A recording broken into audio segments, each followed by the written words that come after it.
Senator, how are you? I'm well. It's great to be with you. Great to have you here, sir. Listen, there's a lot to hit on if we can make it through in a short amount of time. I really appreciate you carving out a minute to come in, have this conversation. Idaho loves tax relief. Tax policy is a big thing. Talk to me about tax policy and how it relates to our fundamental programs in the nation. Well, I'm glad you asked that question. This is probably the central issue in front of the Senate and the House right now. And I chair the Finance Committee, which has the jurisdiction over it. Most people, but not all, are aware that in 2017, we passed major tax legislation that gave everybody in America tax relief. It boosted our economy. And let me just say, it made us the strongest economy that we've had in years. Eliminated all of those companies leaving the United States, gave every single American a tax increase, and just the unemployment rate went down. The average income of every family went up. Employment went up, of course, and we had a really great economy until COVID hit. Those tax cuts are now expiring because the procedure by which we have to adopt them requires a reconciliation process, which I won't use our time up on. And they can only last for 10 years if we do them that way. It was the only way we could avoid the filibuster. Well, they're now expiring. And if they expire, there will be a $4.3 trillion tax hike on America. And $2.6 trillion of that will fall on people in the in the middle income, the lower income, and higher middle income brackets. People making less than $400,000, but really most of them making less than a couple $100,000. $2.6 trillion tax increase. On top of that, small businesses across America will lose the Section 199A pass-through income, and every one of those knows what I'm talking about. Small businesses will see a 20% deduction loss, and it just goes on and on and on. We will have a terrifically negative hit on our economy, which some projections say will reduce our GDP by 1.1%, which is a massive amount of reduction. So we are working to extend those now, and it is a political fight. We are in the center of that fight right now, and it's going to, the Democrats won't help us because they say that those tax cuts are tax cuts for billionaires. There are tax cuts in there for people in every income category, and we may or may not extend every single thing in exactly the same way. But like I just said, the vast majority of this is for lower, middle, and upper middle income families in America. The average family in Idaho will probably see a $2,400 to $2,600 tax increase if we don't do this. And it's just a critical thing to get done. That's a strong case, obviously, for extension. A concern that some in the hospital industry and some in the medical industry have is, hey, look, let's say we can figure out to keep these extensions going, that an extension to the tax cut. What will that cost, right? Is it going to cost in other programs like Medicare and Medicaid, or like you have hospital industries in other states that have been losing hospitals? Idaho has been able to hang on to them, but I think it's like Kansas lost roughly 20% of their hospitals, and again, that's a big concern. If Medicaid and Medicare, take a hit, then that will be a real crisis for our hospital association. So do you anticipate being able to maintain these really fundamental social programs, as they're funded today, and still maintain the tax policy? The short answer to your question is absolutely yes, we will maintain them. There will not be cuts in Medicaid benefits, and there will not be cuts in other hospital or healthcare benefits in the federal healthcare system. Let me give the broader answer, though. Yes. If these tax cuts were to expire, as I said, there will be a $4.3 trillion tax increase. The people who don't want us to extend them are saying that we will then have $4.3 trillion of tax revenue, new taxes on people, and that we could use that to reduce the deficit. And therefore, by extending these tax cuts and keeping the law as it is, we will actually be increasing the deficit. That's just a totally false argument. The tax rates, if we extend these tax cuts, will be the same tax rates the day after as the day before, because we will simply extend current law, and the revenue coming into the Treasury will be the same the day after as the day before. But we're having this fight. In that fight, there is a possibility that some reductions in spending will be accomplished to satisfy people who think that not increasing taxes is the wrong idea. So there is discussion of finding a lot of offsets to help reduce spending in the federal system and reduce the scope and size of the federal government. And that's where the argument is thrown out, well, you're going to go cut Medicaid. There are some serious elements of fraud, waste, and abuse in our Medicaid system.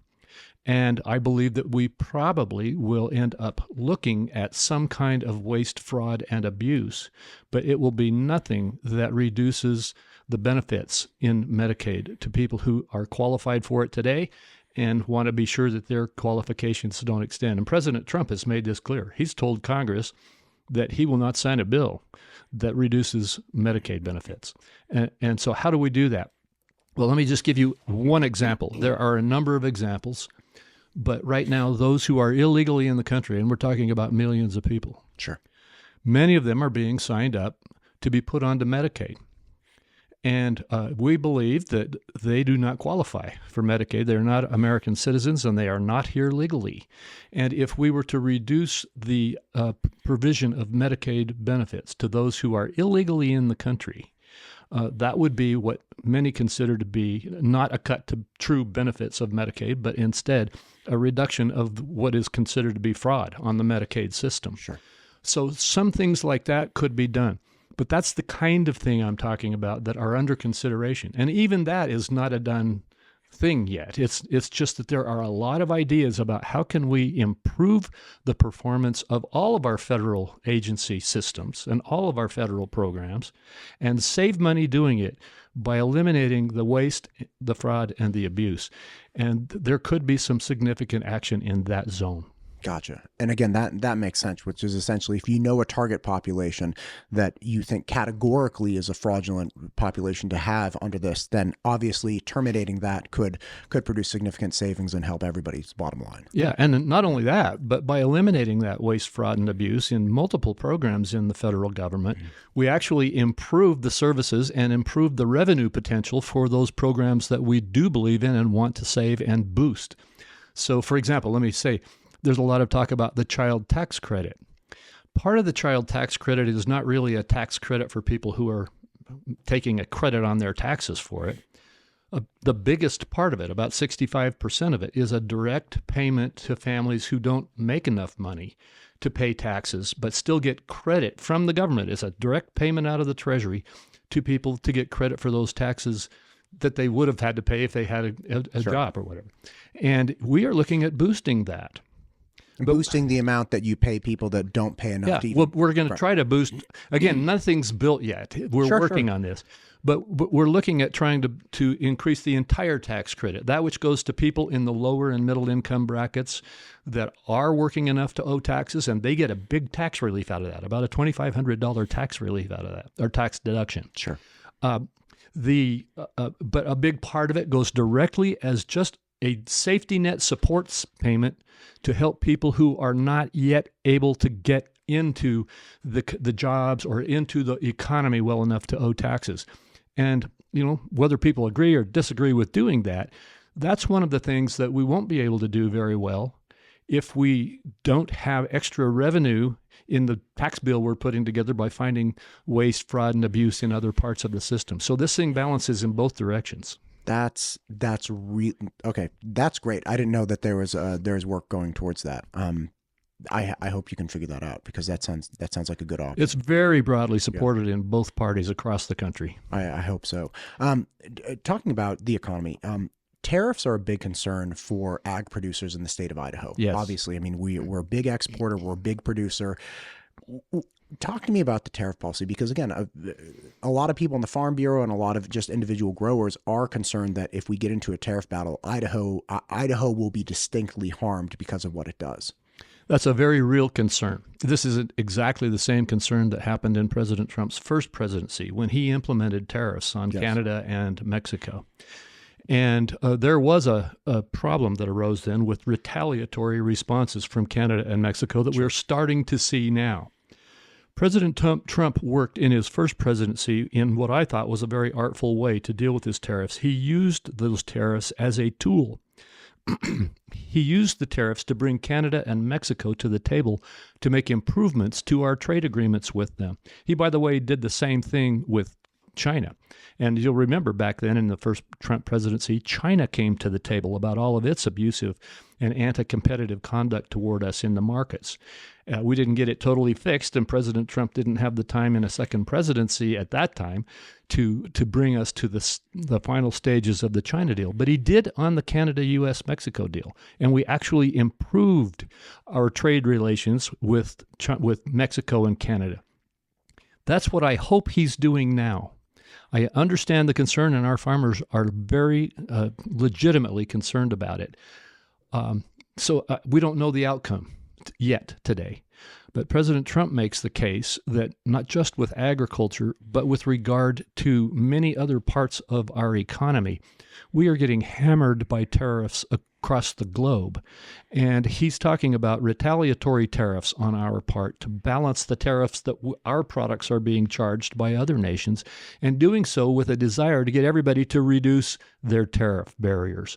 And so although there is an immediate shock that comes from tariffs, according to President Trump's approach, if we can force reform in trade policy between us and other nations, we can actually end up in a better place. And I hope that that's where we are going. There's a there's a phrase within negotiation. I can't remember exactly. It starts with like a beat, but essentially the view is you have to have something the other person wants. Yeah. That's what you have to. And if you, in the absence of something somebody else wants, there's no reason they'll come to the table. So if you have like, hey, this is what's in place now. If you would like me, if you want me to not do this, well, then we got to start having a conversation. But in the absence of having that thing that the other person is like, hey, can you fix this? There's no reason they come to talk to you. Yeah, that's true. And President Trump is using using tariffs right now to hit a bunch of things like that. For example, not just anti-competitive trade practices that other countries are engaged in, and not just tariffs against us that other countries are engaged in, but as you've seen, he's very concerned, particularly with Canada and Mexico, about the fact that they are so lenient on letting fentanyl across the border. And he's very clearly saying, if you do not clean up the border crossing of fentanyl into the United States, we're going to tariff you. So he's using them for other purposes as well, but it's exactly what you're talking about. What he's giving them is an opportunity to not have these tariffs stay in place if they will improve their conduct, either in trade or, in the case of drugs, fentanyl. Man, God bless that. The fentanyl problem's a conversation for another day, but a real one across the nation. Speaking of ag, you are also a sponsor of, I believe, a bill that would work to reform labor within the United States. Now, this is a sorely needed reform. We haven't seen anything reforming this since the mid-'80s. Talk to me about reforming labor policy within the United States. And you're talking about guest worker policies to allow those who, like, for example, many, if not most, of the workers in our agriculture in Idaho who need to have a legal status. They don't necessarily have to have citizenship. They have to have a work permit. Right. So that they can get into the United States legally and then work here legally. And it will dramatically boost our economy. We all know that this is critical. That's why I had the bill that you referenced a few years ago. We are continuing to work on trying to get to that place. But in all honesty, it's run into some problems. The first problem that it ran into was under the Biden administration, as they just totally opened the border. And they made it so that there was no discussion from the other side of the aisle with us because the border was open. They didn't need to negotiate with us on work visas. You don't have to come to the table if you already have everything you want. Exactly. Right. So that's shut off now. I think most people realize that from the highest levels of illegal immigration that we have seen in our lifetimes, it's gone virtually to zero.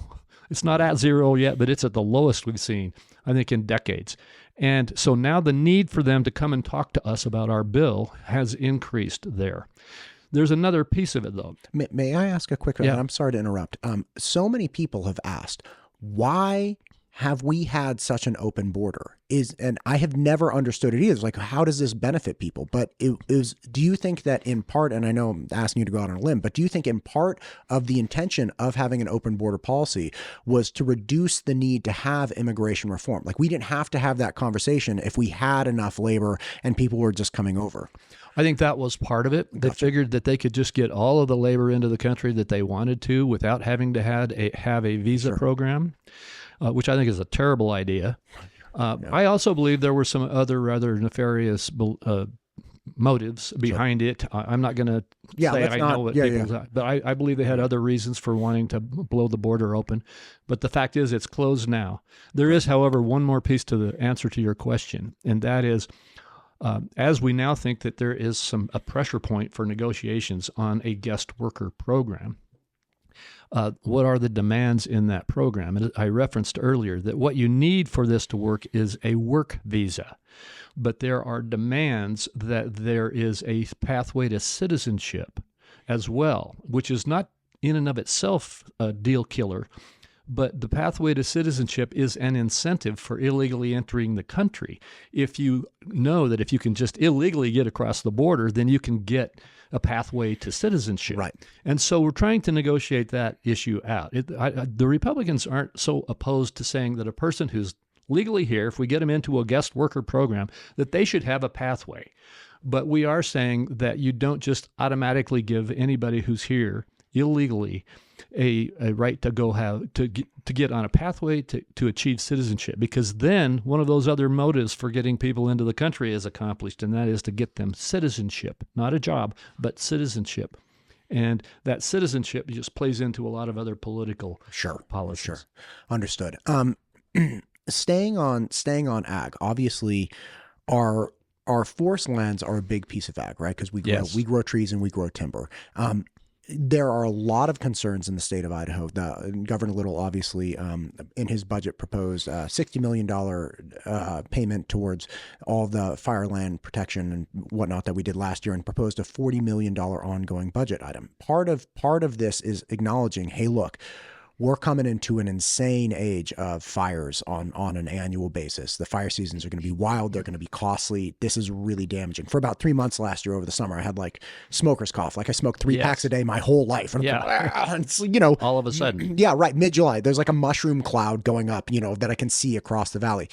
But what I'm wondering is what can be done as far as making sure that there's enough funds available for the Forest Service for mitigating these problems, because obviously the flip side of it is people are calling for the repatriation essentially of our federal lands in the state of Idaho. And the argument is the federal government is not managing them well. We are being meaningfully harmed and damaged by them. We must take ownership of that, which is, another issue. But what can be done to make sure there is enough funding so that we can manage these fires sufficiently and appropriately for the state of Idaho? Well, you've nailed it just now. I want to go back and say there's not just smoker's cough that comes out of this, but the University of Idaho studies this. They have a pretty significant research program on this. It has an impact on our crops, too. Oh, yeah. We're blocking out the sun. It's like a nuclear winter. Yeah. So there's a lot of reasons to want to get this fixed. Right. Not to mention just burning up our forests and all the damage that causes. Loss of rangelands, properties, lives in the worst case. Yes. Rangeland fires can be devastating. Yes. So the bottom line here is, yes, Ron Wyden, the ranking member now and formerly the chairman of the Finance Committee, and I, in our respective roles, have worked on this for a long time. One of the first things that we can do is to get the money that we appropriate at the federal level to manage our forests through our Forest Service and all of the others, to get it used on rangeland and forest land management. It was being used on all kinds of other litigation and other problems. And so Ron Wyden and I got successful legislation through that freed up those dollars by giving extra boost to forest firefighting, because the Forest Service and rangeland and the BLM were using up these budgets that were supposed to be for land management. They were using them up to fight fires and to deal with litigation. And so we got that issue resolved by boosting the firefighting appropriations at the federal level and then increasing the mandates that these agencies do appropriate management. And we just need to double down on that. We still, but because of whatever cause one may speculate, we are seeing phenomenal growth in fires. Right. And we need to have that same type of growth in firefighting. It will benefit us economically if we don't ignore it and if we deal with it. And we've got to do so. We're working on that right now. It's a matter of appropriations.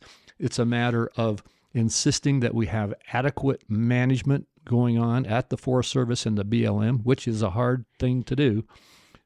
Especially now. It's very political. Yes. And but I think that that's the solution. I know that many people would like to see the land repatriated. I'd love to see Idaho manage this land, because Idaho can prove that you can look at a forest that is managed by the state and a forest that's managed by the federal government. You can see the boundary lines between them, because the state lands are managed so much better. They're greener, they're stronger, they're healthier, and they are not tinder boxes for fires. It seems that the conversation about that, exactly what you hit at the end, which is, look, there's a management component and there's an ownership component. Exactly. Because the state of Idaho has an obligation, if we enter into ownership of something, that's different than the federal government. So in your vision, when you're saying, I would love to see Idaho manage these forest lands, are you saying that you would love to see Idaho manage them, but they stay in the federal government's ownership and we just get compensated, for instance, for the management? Or are you saying that you would like to see Idaho personally own, or, as a state, own these things and do whatever it must do once they enter ownership, as well as manage them? Well, I personally would be fine if the state of Idaho owned the land. Most of the early states that entered the Union were given ownership of the land. It's the eastern states that got ownership of the land. The western states did not, just roughly. Yes. And I don't have a problem with that at all. But in all reality, that's a political battle that I don't think is winnable today, for a number of reasons, but not the least of them being that there is a huge distrust of state management in some quarters. I think state management is better than federal management. There are a lot of others who have some pretty powerful political sway who think that the federal managers are way better than the state, and they don't want to let go of that grip. Part of the reason for that is an access issue. The state is willing to let people access its public lands much better than the federal government is. And many people just want them to be left less managed, including less access by the public. And I know I'm really simplifying and broadly stating some very complicated political arguments here. But the bottom line here is that I just don't think that we have the votes in Congress to turn over ownership of the land. And so we need to focus, while we're trying to get to that discussion, we need to focus on trying to make sure that the federal and the state the federal and the state operators and managers work more closely together, because they do interact, and that the federal managers get much more aggressively into the game of managing. And that gets back to the legislation that Senator Wyden and I were pushing and successfully got passed a few years back, that did push a lot more resource into the federal managers. And I have to say one thing, because there's probably some federal managers who we work with in our office very closely here, and they are good managers. And they're probably thinking, Senator Crapo needs to acknowledge that the reason we aren't doing this is because our budgets are getting used up elsewhere. Right. And that's true too. The first fix, which our Senator Wyden's and my legislation did achieve, was to free up their budgets. Now we need to boost their firefighting budgets and boost their management budgets. And I know you're hearing a Republican talk about increasing spending. Oh my God! There we go. We do need to increase those budgets. Gotcha. Senator, I have a lot more questions, but I really appreciate you making the time. Please come back. Let's do this again. I would love to talk to you about affording how we own and manage public lands, because again, Congressman Fulcher laid out an idea, which is, look, let's do incremental ownership transitions. Let's make sure that we can, before we take all, some 60+% of the state back from the federal government, let's start taking small chunks and a proof of concept, essentially. Hey, do we have a viable financial plan for this long term? I'd love to talk to you about that. I'd like that too. Great. Thank you for coming on today. Thanks for what you're doing for the United States. I appreciate you. I appreciate our chance to visit today. Thank you.